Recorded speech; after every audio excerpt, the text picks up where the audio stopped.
Led Zeppelin just ramble, sing my song. Hey guys, welcome to Whiskey, Lead, and Steel. Feelings hurt while you wait. The official podcast of Aggressive Defensive Solutions. On the end, with the musical interlude, Rick Sutton. In the middle, Jeremy Phillips.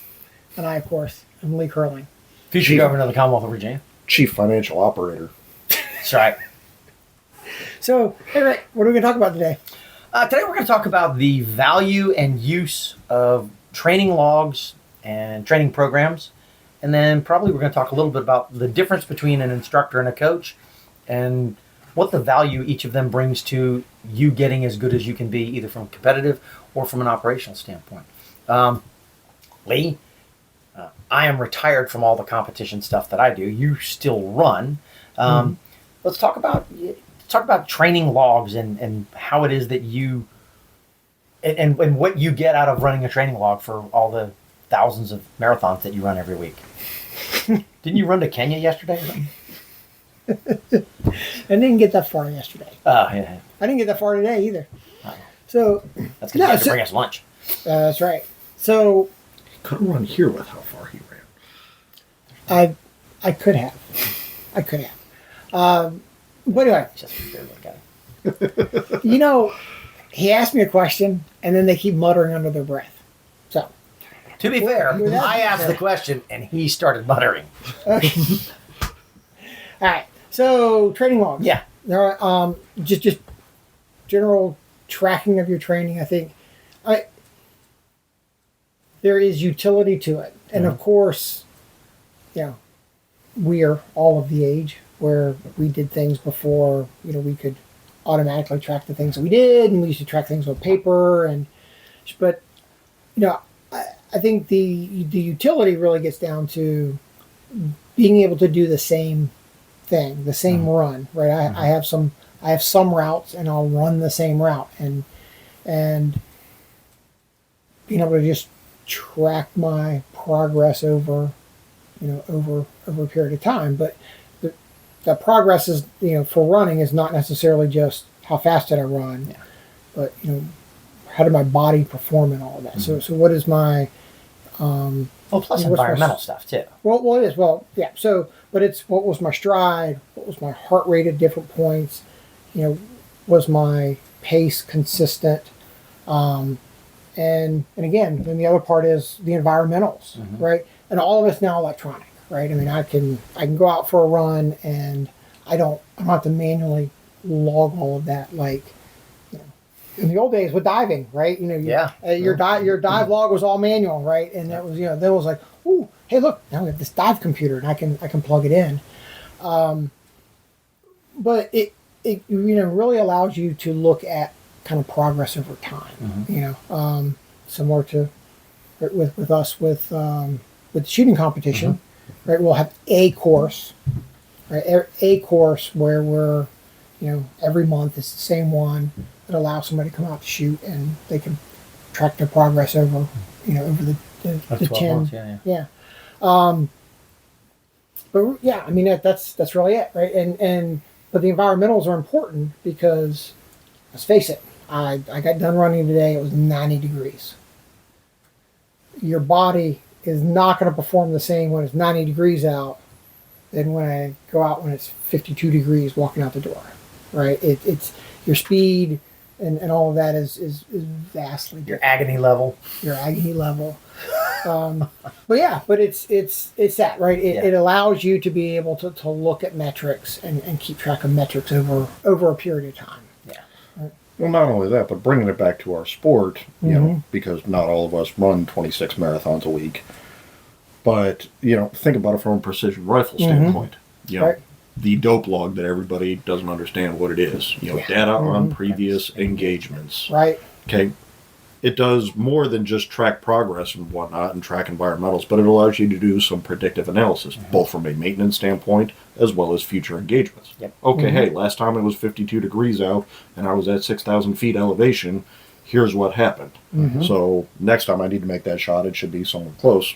And then from the maintenance standpoint, okay, hey, last time this rifle hit 5,000 rounds, I noticed a grouping started opening up, so realistically I've got 6 months in this season before I've got to rebarrel it again. Yep. Mm-hmm. Which So- then equates to I'm coming up on the season. Do I rebarrel before the season? Or do I rebarrel in the midst of the season and then have to season this barrel? So, as you asked me about running, Yeah. right? The same. I have the same thing. Yep. I have a marathon coming up. I have 300 miles on this pair of shoes.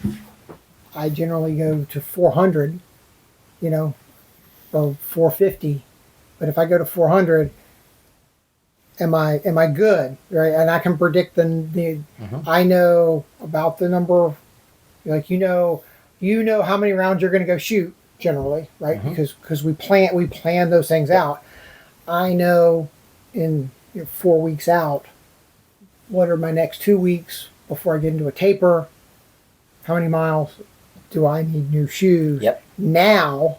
Because I don't want to go, oh crap, I'm walking out the door at for a run and a marathon, and I'm at my max. Or I'm walking out the door with the shoes I bought last night to go to Boston and run in them. Right. Well, absolutely. Right. And that's the whole thing, right? Yeah. Yeah, that would suck to change out shoes in the middle of a marathon. It's like when you run by and somebody hands you coffee instead of water. That's right. Here's your Red Bull and vodka. That's right. Patty's Day. But it's the same thing, right? And I think most sports are along the same lines. It doesn't matter what you're doing. Yeah. You track equipment. You track a number of metrics with the things that you do with a sport, and whether it's running, whether it's shooting, whether it's diving. Right. When was the last time? Yeah. Right. Flying. In anything you need to. There's an equipment piece, and we've gotten to the point a lot of stuff can be automated. Shooting, it's much harder to automate those things. Yeah. There are now the electronic pack timers that will sync to apps on phone. Yeah. Yep. And you can actually track. Yeah. You can track the rounds that you fired, which is bizarre to me. None of us do that, but it's just crazy. But you could look at splits and those types of things.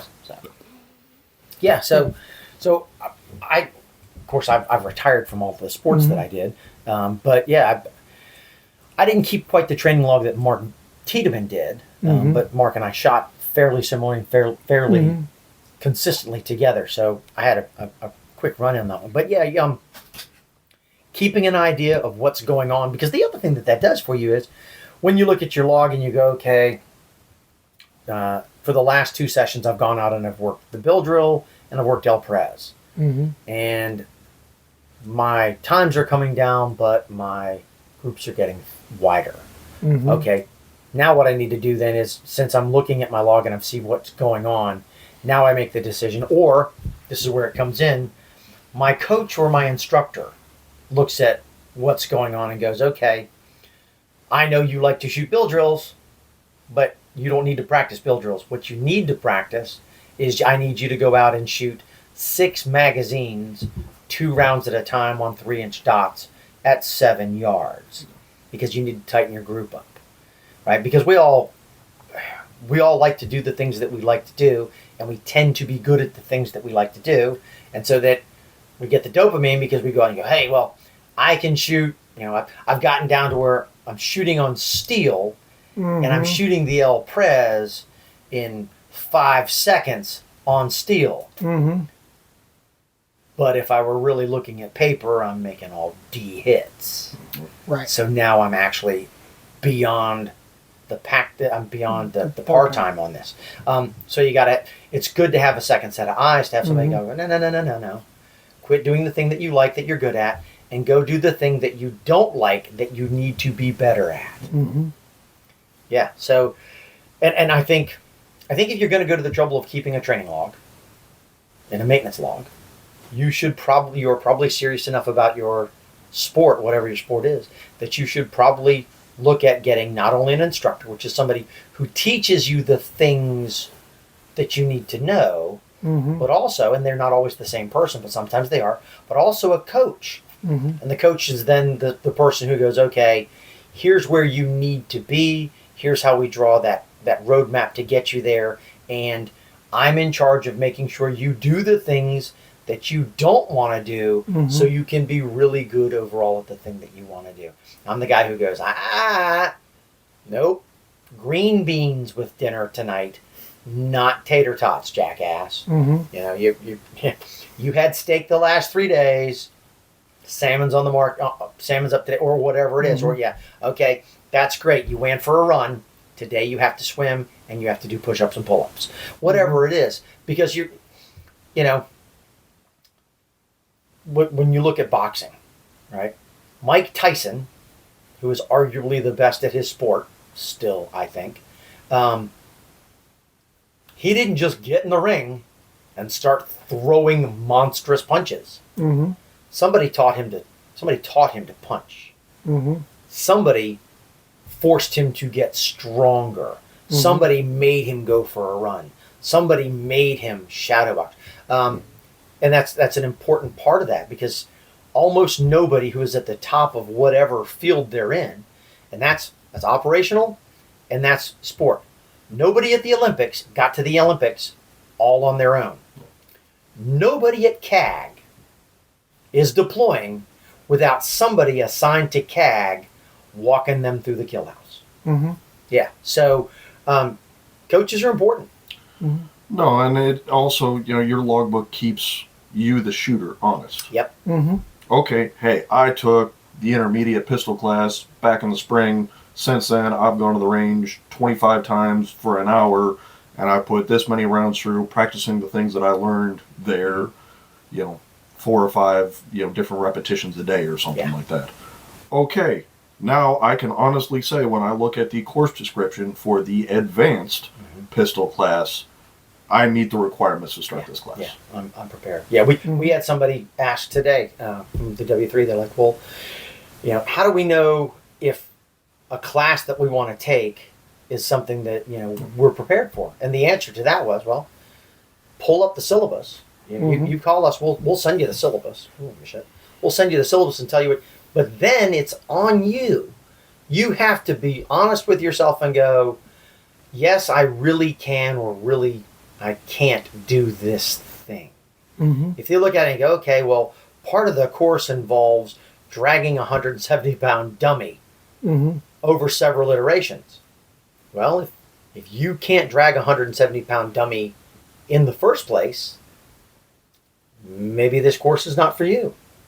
You know, and it all depends on what, you know, if they go, okay, well, we're going to shoot out to 50 yards with a handgun.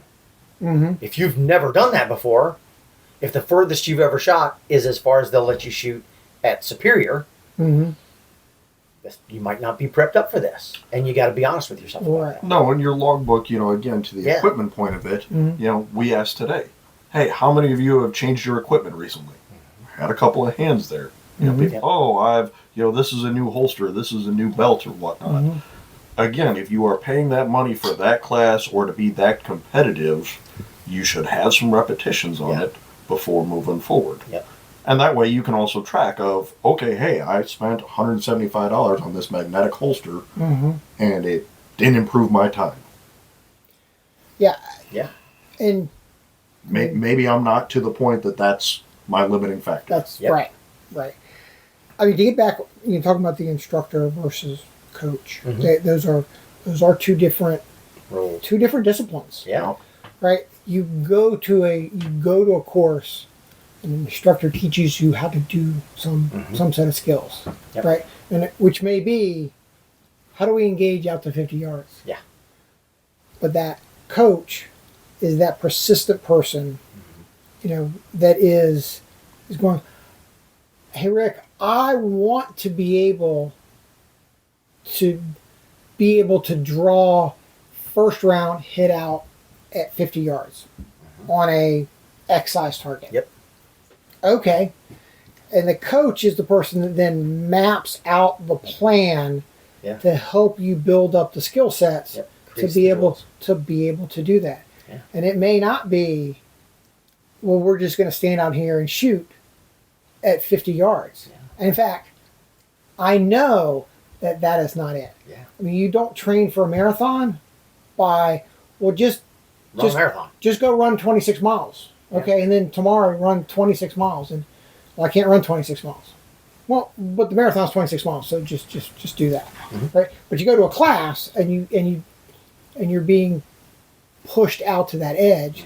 Sometimes you go to classes and you have neither an Instructor or you, coach. you've never had a coach there, Yeah. right? Because when you go to a class, you do not expect coaching at a class. But sometimes you show up to class, you don't even have You get structure. ugly cheerleaders. you get that's right.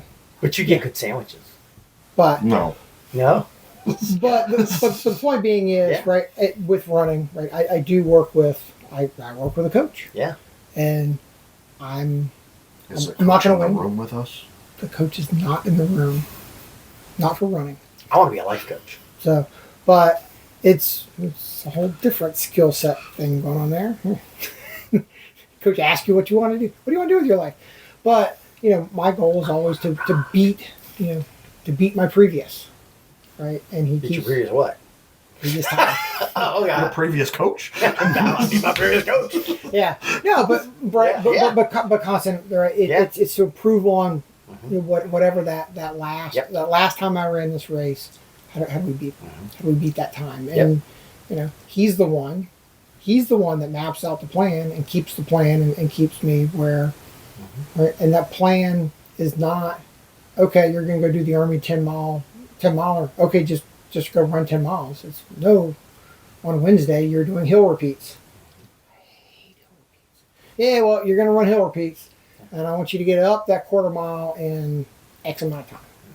But hey, you graduated from the intermediate class today. You can come back for the advanced one next week. That's Pay me another $850. right. Bah, bah, bah, sis, boom, bah.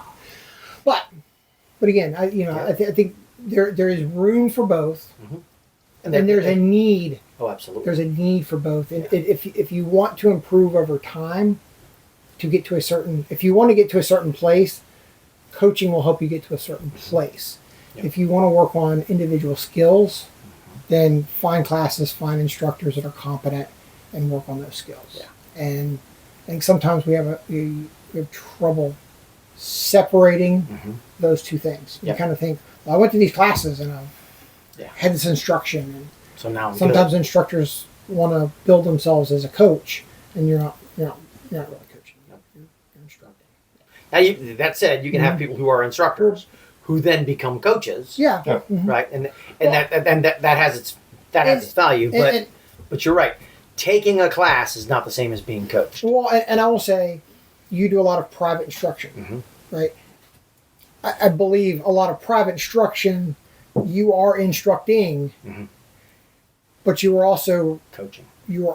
performing the role of a coach because you have talked to someone at the very beginning of your time with you. Yeah. You understand where they want to get to, and you are mapping out that plan, Yep.